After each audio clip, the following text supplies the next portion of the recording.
ኢትዮጵያን ላለፉት 21 ዓመታት በከፍተኛ ብስለትና ብቃት የመሩት ክቡር ጠቅላይ ሚኒስትር መለስ ዜናዊ ከዚህ ዓለም በሞት ተለይተዋል።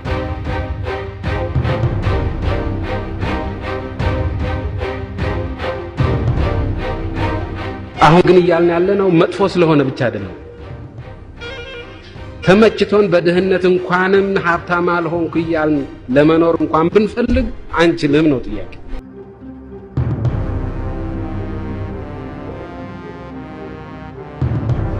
ጠቅላይ ሚኒስትር መለስ ዜናዊ ከህልፈታቸው 3 ወራት ቀደም ብሎ አንድ ማስታወሻን ለፓርቲያቸው ማዕከላዊ ኮሚቴ ጽፈው ነበር።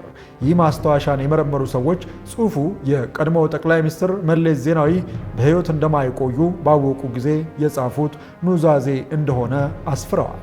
አሌክስ ዳዋል ዘ ሪድ ፖለቲክስ ኦፍ ዘ ሆርን ኦፍ አፍሪካ በተሰኘ መጽሐፋቸው ኢት ኢዝ ላይክ መለስስ ዴድቤድ ኮንፌሽን ብለው የገለጹት ይህ ሰነድ ስለ ኢትዮጵያና ስለ ፓርቲያቸው ኢህአዴግ ያለውን ስጋት በስፋት የተነተነ ነበር። ጠቅላይ ሚኒስትር መለስ ከዚህ በኋላ በህይወት የቆዩት ለ3 ወራት ብቻ ነው። ነሐሴ 14 ቀን 2014 ዓ.ም ንጋት ላይ በብሔራዊ ቴሌቪዥን ህይወታቸው ስለማለፉ ታወጀ።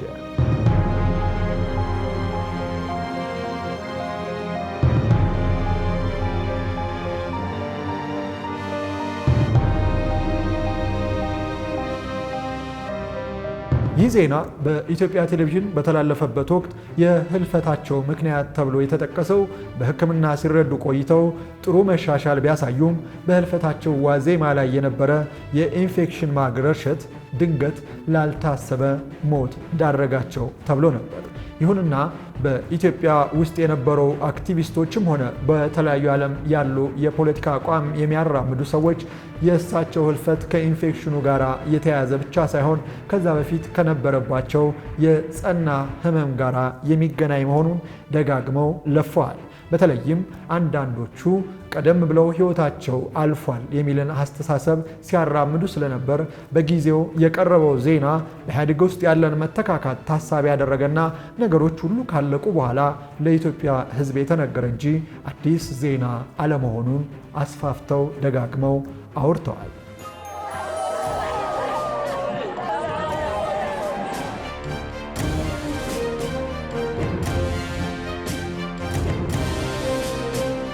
የጠቅላይ ሚኒስትሩ የህልፈት ዜና በብሔራዊ ቴሌቪዥን ከኢንፌክሽን ጋር ተያይዞ ከታወጀ በኋላ ከቀረቡ አስተያየቶች መካከል አንዱ ከእሳቸው ጋር በካምፕ ዴቪድ ስብሰባ ላይ ተሳትፎ የነበሩትና ጥቂት ቀደም ብለው የሞቱትን የጋናው ፕሬዝዳንት አታ ሚልስን ታሳቢ ያደረገ ነበር። እነዚህ ሁለት መሪዎች በተከታታይ ጊዜ ህይወታቸው ማለፉ ምናልባትም የአሜሪካ እጅ አለበት፣ አንዳንዶቹም የሲአይኤ አስተዋጽኦ ወይም ደግሞ የሲአይኤ ሴራ ሳይታከልበት አይቀርም የሚልን አስተሳሰብ በስፋት እንዲያራምዱ በር ከፍቷል። ከዚህ በተቃራኒው ደግሞ ጠቅላይ ሚኒስትር መለስ ዜናዊ ህይወታቸው ከማለፉ 18 ወራት ቀደም ብሎ በነበረው ጊዜ ውስጥ በፓርቲያቸው ውስጥ መተካካት ያስፈልጋል የሚልን አቋም ማንጸባረቃቸውና እርሳቸውም ከስልጣን ለመውረድ እያሰቡ መሆናቸውን ይፋ ማድረጋቸው ብዙ መነታረኪያ ሆኖ ቢቆይም በኋላ ላይ ህይወታቸው ሲያልፍ ግን ጠቅላይ ሚኒስትሩ በህይወት እንደማይቆዩና ረጅም እቅዶችን አውጥተው የሚተካቸውን ሰው እያሰቡ ስለመቆየታቸው ፍንጭ የሰጠ ነበር ተብሎ በስፋት ተነግሮበታል። እዚህ ላይ ጠቅላይ ሚኒስትሩ ላለፉት 1 ዓመትና ከዛ በላይ ለነበረ ጊዜ ከህይወትና ከሞት ጋር ሲታገሉ ስለመቆየታቸው ምናልባትም ደግሞ በህይወት እንደማይቆዩ ስለመረዳታቸው ማረጋገጫ ተደርጎም በስፋት ተወርቷል በሞቱበት ሰሞን ላይ።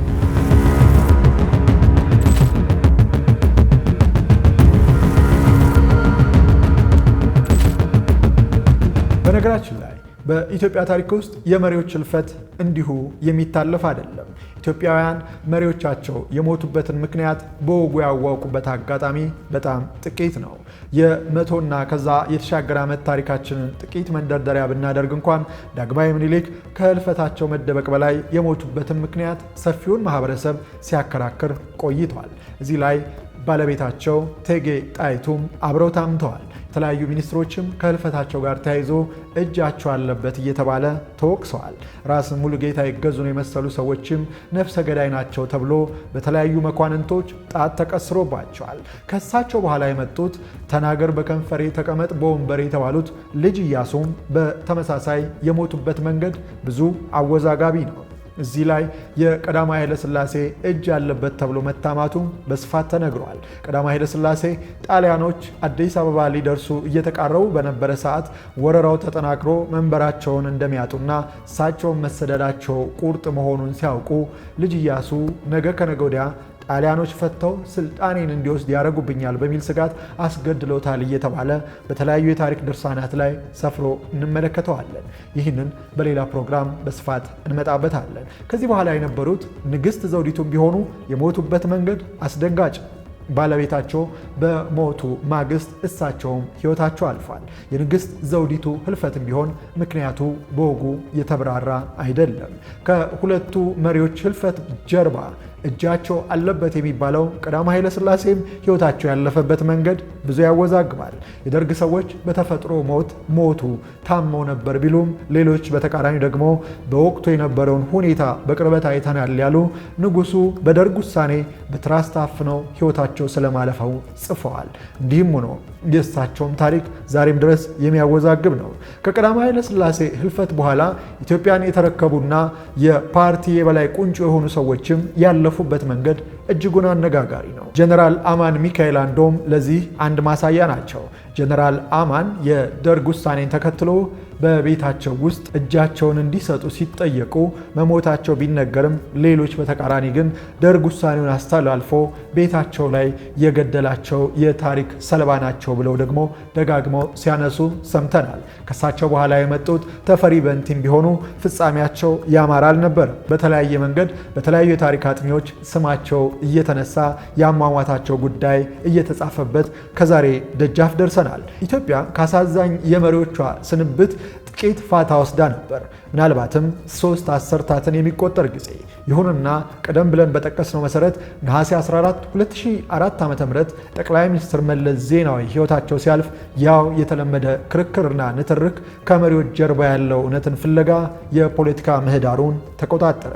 ጠቅላይ ሚኒስትር መለስ ዜናዊ የሞቱበት ምክንያት ምንድን ነው የሚለውን ጉዳይ ድጋሚ እያነታረከ ከዛሬ ደጃፍ ደረሰ።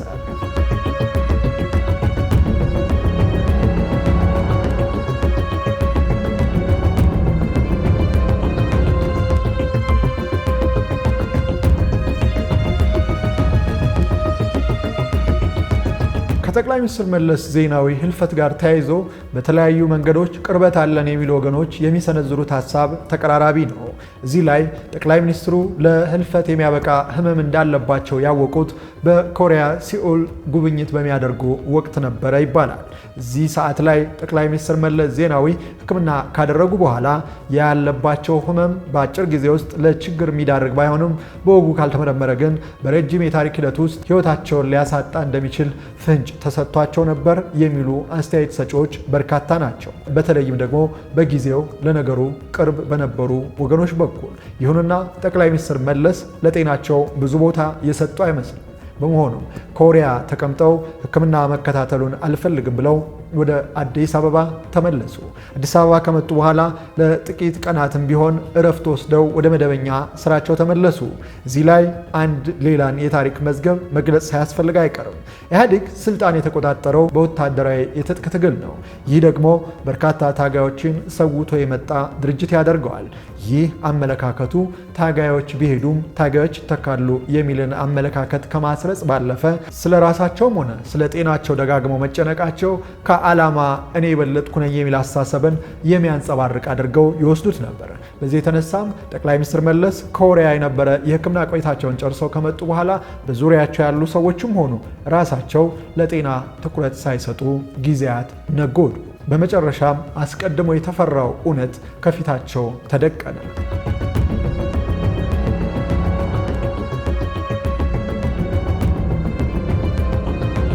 አብዛኛው የኢትዮጵያ ሕዝብ የጠቅላይ ሚኒስትሩ የጤና ሁኔታ አሳሳቢ ደረጃ ላይ መገኘቱን የተመለከተው ግን ሰኔ 11 ቀን በሜክሲኮ በተካሄደው ዓለም አቀፍ ጉባኤ ላይ ተሳትፈው ሀሳባቸውን በቴሌቪዥን መስኮት ላይ ሲገልጹ ከተመለከተ በኋላ ነበር። ጠቅላይ ሚኒስትር መለስ የቡድን 20 ሀገራት ጉባኤ ላይ እንደመሳተፋቸው መጠን በጊዜው የአፍሪካን አቋም አንጸባርቀው አፍሪካ ተገቢ የሆነ የካሳና የገንዘብ ድጋፍ ያስፈልጋታል የሚለውን አቋማቸውን አንጸባርቀው ማጠናቀቃቸውን በቴሌቪዥን መስኮቱ ላይ ተገኝተው አስረድተዋል። እነዚህ የሚሆን ገንዘብ የለም፣ ባጀታቸው ቀውስ ውስጥ ገብቷል እና ሌሎች አማራጮች መፈለግ አለባቸው። ስለዚህ ለቡድን 8 ለምግብ ዋስትና የሚሆነውን ገንዘብ ማፈላለግ ላይ እድል ይሰጣል ተስማምተዋል። ይሁንና በርካታ ሕዝብ የተመለከተው የፊት ገጽታቸውና የአካላቸው መክሳት ግን ተደጋግሞ በህመም ውስጥ ስለማለፋቸው የሚያሳይና የሚያረጋግጥ ነበር። ከዚህ በኋላ ጠቅላይ ሚኒስትር መለስ ዜናዊ ያመሩት ወደ ብራዚል ነበር። በብራዚል የተባበሩት መንግስታት ድርጅት ያዘጋጀው ዝግጅት ላይ ለመሳተፍ። ይሁንና ይህ ፕሮግራም ላይ የነበራቸው ቆይታ ስኬታማ የሚባል አልነበረም። የጤና ሁኔታቸው አሳሳቢ ስለነበረ የብራዚል ቆይታቸውን አቋርጠው ወደ አዲስ አበባ ተመለሱ። አዲስ አበባ የቆዩትም ቢሆን ለጥቂት ቀናት እንደነበረ ተደጋግሞ ይነሳል።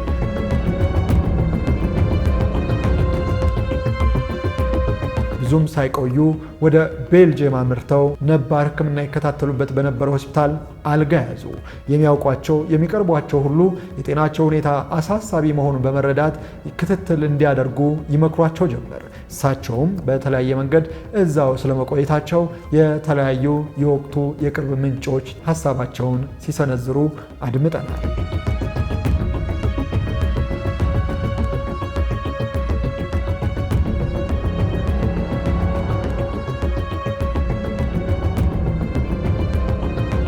ጠቅላይ ሚኒስትር መለስ ለህዝቡ በይፋ መታመማቸው የመጀመሪያ ፍንጭ የታየው በቴሌቪዥን መስኮት ላይ በታዩበት ወቅት ቢሆንም ሰፊው ማህበረሰብ ግን ጠቅላይ ሚኒስትሩ አልጋ ላይ መሆናቸውን ያወቀው በአፍሪካ ህብረት የመሪዎች ጉባኤ ላይ ነበር። በጊዜው የወቅቱ የህብረቱ ፕሬዝዳንት የሴኔጋሉ ፕሬዝዳንት መድረክ ላይ ተገኝተው ዛሬ ጠቅላይ ሚኒስትር መለስ ዜናዊ አብረውን አይደሉም፣ ለዚህ ደግሞ ምክንያቱ የጤና ችግር ነውና መልካሙን ሁሉ እንመኝላቸዋለን የሚልን ሀሳብ ሰነዘሩ። ይህን ተከትሎም የተለያየ የህብረተሰብ ክፍል ጠቅላይ ሚኒስትሩ አልጋ ላይ መዋላቸውን በተለያየ መንገድ ሰማ። በውጭ ዓለም ያለው የተቃውሞ ፖለቲካ ሚዲያዎች የጠቅላይ ሚኒስትሩን ህመም በተመለከተ የተለያዩ መረጃዎችን ማውጣት ጀመሩ። ኢሳትና ኢትዮ ሪቪውን የመሰሉ ሚዲያዎችም ከቤልጅየም አገኘናቸው ባሉ መረጃዎች ላይ ተመስርተው ጠቅላይ ሚኒስትሩ ሁኔታቸው እጅግ አሳሳቢ መሆኑን መግለጽ ቀጠሉ። ከሐምሌ 9 የአፍሪካ ህብረት የመሪዎች ጉባኤ በኋላ የነበረው ሂደትም ጠቅላይ ሚኒስትሩ ለህዝብ ያልታዩበት፣ በተቃራኒ ደግሞ መንግስት የጤናቸው ሁኔታ ወደ ተሻለ ደረጃ እየተሸጋገረ መሆኑን ደጋግሞ የሰበከበት ነበር። ይህም ሆኖ የተቃውሞ ሚዲያ አቀንቃኞችና የተለያዩ አክቲቪስቶች እጃችን ላይ ያገኘነው ባሉት መረጃ መሰረት በተለይም ደግሞ ኢሳት ጠቅላይ ሚኒስትር መለስ ዜናዊ መሞታቸውን ማረጋገጡን ቀደም ብሎ ለህዝብ ይፋ አደረገ። ይህን ተከትሎም የመንግስት መገናኛ ብዙሃን በተለያየ መንገድ በተለይም ደግሞ ሳምንታዊ የሆነው የመንግስት ኮሚኒኬሽን መግለጫ ላይ የጠቅላይ ሚኒስትሩ የጤና ሁኔታ የተሻሻልና በቅርቡም ወደ ስራቸው እንደሚመለሱ ለህዝብ ማረጋገጫ መሰጠቱ ቀጠለ። በኢትዮጵያ ፖለቲካ ውስጥ ያሉ መካረሮችም ሆነ ያለመግባባት ጉዳዮች ከመሪዎች ህመምና ህልፈት ጋር ተያይዞ ሰፊ ቦታን የሚይዙት በጠቅላይ ሚኒስትር መለስ ዜናዊ ዘመነ መንግስት ብቻ አይደለም። ቀደም ብለን እንዳነሳናቸው በተለያዩ ታሪክ አጋጣሚዎች ውስጥ መሪዎች የህልፈታቸው ዜና የሚቀርብበት መንገድና ያለፉበት መንገድ ያወዛግባል። በዚህ መነሻም በዚህ ሰዓት ቀደም ብለን በጠቀስነው የጠቅላይ ሚኒስትር መለስ ዜናዊ ዘመነ መንግስትና በፍጻሜያቸው ወቅት የነበረው ክርክርም ከዚህ ጋር ይመሳሰላል። የተለያዩ የፖለቲካ አቋም ያላቸው ወገኖችና የመገናኛ ብዙሃን አስቀድመው ጠቅላይ ሚኒስትር መለስ ዜናዊ መሞታቸውን ደጋግመው ሲናገሩ፣ የመንግስት መገናኛ ብዙሃን ደግሞ በተቃራኒው አሉ እያሉ ቀናት ነጎዱ። በተቃውሞ ሚዲያ ውስጥ ያሉ ሰዎችም መንግስት የጠቅላይ ሚኒስትር መለስ ህልፈትን ለህዝቡ ይፋ ያላደረገው የተለያየ መተካካትና መንግስታዊ ሽግግሩ ጤናማ እንዲሆን በመመኘት እንጂ የተጨባጭ ማስረጃዎች በእጃችን ላይ አሉ የሚለውን ክርክራቸውን ገፉበት። በዚህ ሂደት ላይ ያለ ነበር ነሐሴ 14 ቀን 2004 ዓ.ም ንጋት 12 ሰዓት ላይ ብሔራዊ ቴሌቪዥን ጠቅላይ ሚኒስትር መለስ ዜናዊ ማለፋቸውን ለኢትዮጵያ ሕዝብ ያወጀው። ይህን ተከትሎ የተለያዩ የህብረተሰብ ክፍሎች የተለመደውን ክርክር አጠናክረው ቀጥለዋል። አንዳንዶቹ አስቀድሞ ጠቅላይ ሚኒስትሩ ሞተዋል የሚለው ዜና እውነት ነበር፣ በእርግጥም ሽግግሩን ጤናማ ለማድረግ የኢትዮጵያ ሕዝብ ተሸሽጎ ቆይቷል የሚለውን ዜና ሲያምኑ፣ በተቃራኒው ደግሞ የመንግስት መገናኛ ብዙሃን የሚያቀርቧቸውን ሀሳቦች ተከትሎ የለም ጠቅላይ ሚኒስትሩ የሞቱት በዋዜማው ነሐሴ 13 ቀን 2004 ዓ.ም ነው የሚልን አስተሳሰብ እያራምዱ ከዛሬ ደጃፍ ደርሰዋል። እኛ በዚህ የታሪክ እውነት ላይ የተለያዩ ግራቀኝ ክርክሮችን ለመመልከት ሞክረናል። በዚህ የታሪክ ሂደት ውስጥ የምንመለከተው አንድ እውነት ግን ጠቅላይ ሚኒስትር መለስ ዜናዊ ሞተዋል በተባለበት ጊዜ በተለያዩ አጋጣሚዎች ወደ ተለያዩ ግለሰቦች ስልክ ይደውሉ እንደነበረ የሚጠቁም ነው።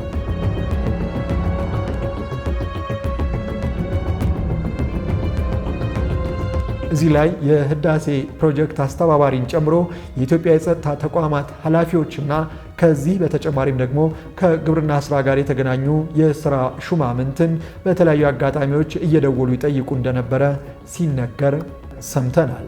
ይሄም ሆኖ እንዲህ አይነቱ ተግባራቸው የቀጠለው እስከ ነሐሴ መጀመሪያ ቀናት ብቻ የነበረ ይመስላል። የመጨረሻው ሳምንት ላይ ጠቅላይ ሚኒስትር መለስ ዜናዊ ከሀገረ መንግስቱ ኃላፊዎችና ከተለያዩ ሚኒስትሮች ጋር የነበራቸው ግንኙነት እየቀነሰ ሄዶ ከብዙዎቹ ተሰወሩ። አስቀድመን ባልነው መሰረትም በቤልጅየም ሆስፒታል ይደረግላቸው የነበረው የጤና እንክብካቤና ድጋፍ በመጨረሻ ሳይሳካ ቀርቶ ህይወታቸው ማለፉ ተነገረ። በነገራችን ላይ የህይወታቸው ማለፍ ዜና ለኢትዮጵያ መንግስት በጊዜ የተነገረው ጠቅላይ ሚኒስትሩ በሌሉበት ጊዜ ተክተው ለሚሰሩት ምክትል ጠቅላይ ሚኒስትሩና የውጭ ጉዳይ ሚኒስትሩ አቶ ኃይለማርያም ደሳለኝ ነበር። አቶ ኃይለማርያም ነሐሴ 13 ቀን ይሄ መረጃ እንደደረሳቸው ሌሊት ላይ አስቸኳይ የሚኒስትሮች ጉባኤን ወይንም ደግሞ ስብሰባን ይጠራሉ። ሚኒስትሮች ከተሰባሰቡ በኋላም ይህ መረጃ አስቀድሞ በተለያዩ መንገዶች ለህብረተሰቡ ከመድረሱ በፊት እኛ ምን ልናደርግ ይገባል፣ በምን መንገድ ለህዝቡ ዜናው ይድረስ የሚለው ጉዳይ ላይ ምክክር ይደረጋል።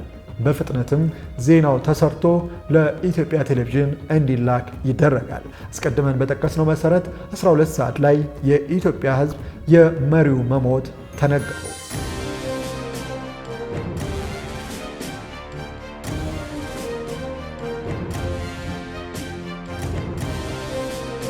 የጠቅላይ ሚኒስትር መለስ ዜናዊን ህልፈት ተከትሎ የተለያዩ የፖለቲካ አመለካከት ያላቸው ሰዎች የተለያየ አቋምን አራምደዋል። የተለያየ መረጃዎችን ከተለያዩ አቅጣጫዎች ሲቀርቡ አድምጠናል። ከነዚህ ውስጥ አንዱና ጆሮ የሚስበው ጉዳይ ጠቅላይ ሚኒስትር መለስ ዜናዊ በዩጋንዳው ፕሬዝዳንት ዮዌሪ ሙሴቬኒ እገዛ ፕሬዝዳንት ኢሳያስ አፈወርቂን ለማግኘት መሞከራቸው ነው። ይህን ሙከራቸውን ሰማን ያሉ ወገኖች ደግሞ የጠቅላይ ሚኒስትር መለስ ፍላጎት የነበረው የኢትዮጵያና የኤርትራን ጦርነት ጉዳይ ለአንዴና ለመጨረሻ ጊዜ ለመፍታት ያለመ እንደነበር ነው። ይሁንና ፕሬዝዳንት ኢሳያስ አፈወርቂ የአልጀርስ ስምምነት ላይ የነበሩ ጉዳዮች ካለምንም ቅድመ ሁኔታ ካልተተገበረ በስተቀር ምንም አይነት ንግግር ለማድረግ ፈቃደኛ አለመሆኑን ያረጋግጣል። ይህን ተከትሎም ጠቅላይ ሚኒስትር መለስ ዜናዊ ከኤርትራ ጋር የነበሩ ችግሮችን ለመፍታት ያደረጉት ሙከራ አለመሳካቱን በጊዜው የነበሩ የተለያዩ የፖለቲካ ቅርበት አለን ያሉ ወገኖች ሲያንጸባርቁት ተመልክተናል።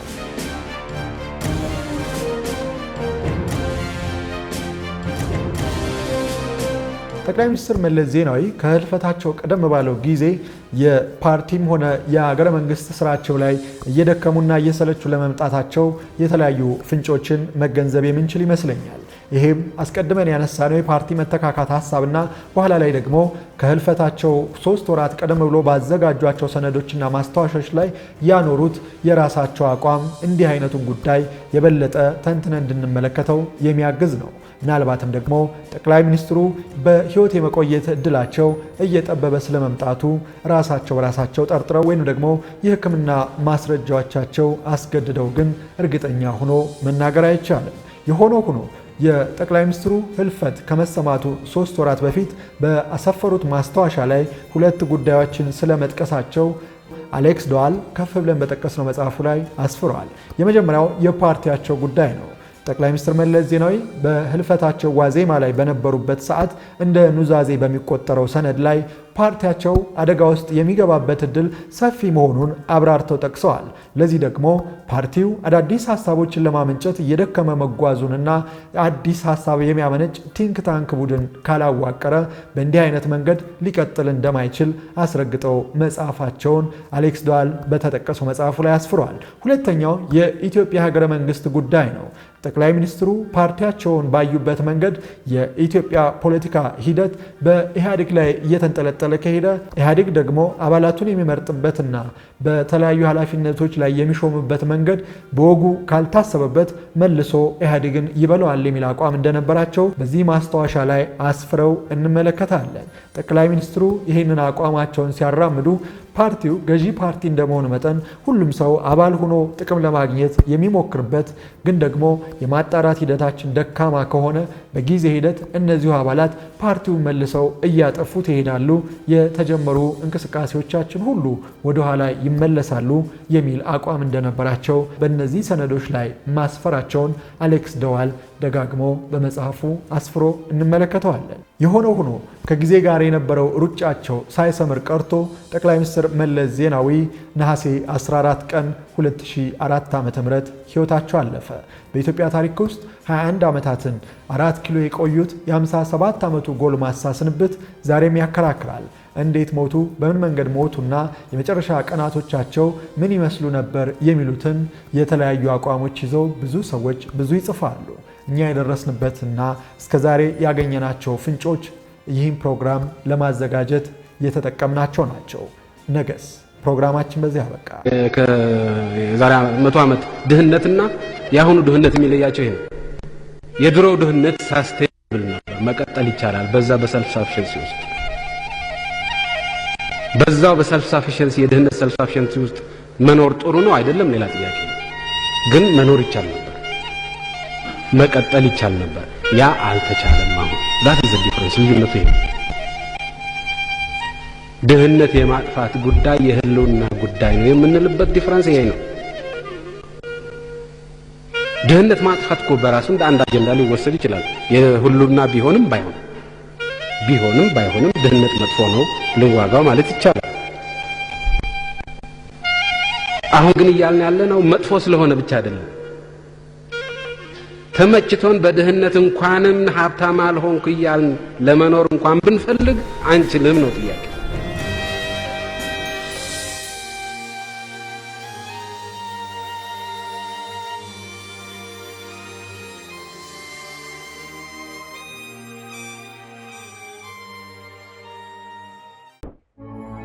መስከረም ሚዲያ የዘመን ድልድይ